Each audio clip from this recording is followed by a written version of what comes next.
In this video tutorial, I'm going to share with you on how you can fix dx3 underscore dx9.dll missing on your Windows 11. So let's get started.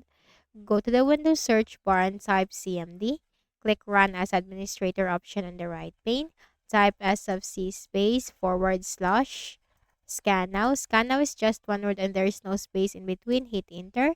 The system scan will begin, so simply wait for the process to be 100% completed. And once this is completed, tap exit in the command prompt window and restart your Windows. Next is you have to check your system type first. Type system info in the Windows search bar.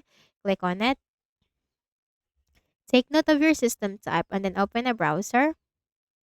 Search for Visual C++ Redistributable and hit enter. Click on the latest version, which is the first option. Scroll down and click the download link corresponding to your system type and click on the folder icon.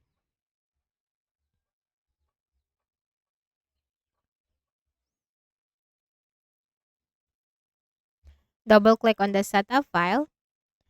And if you haven't installed this into your Windows, simply click on agree to the license terms and conditions and install it. But if you have already installed it, just like in my case, click on repair. And once done, just simply restart your Windows. Right click at the start button, shut down or sign out, and restart. So I hope this video helped you. Kindly please do not forget to hit the like button and subscribe to this YouTube channel. Thank you for watching the video.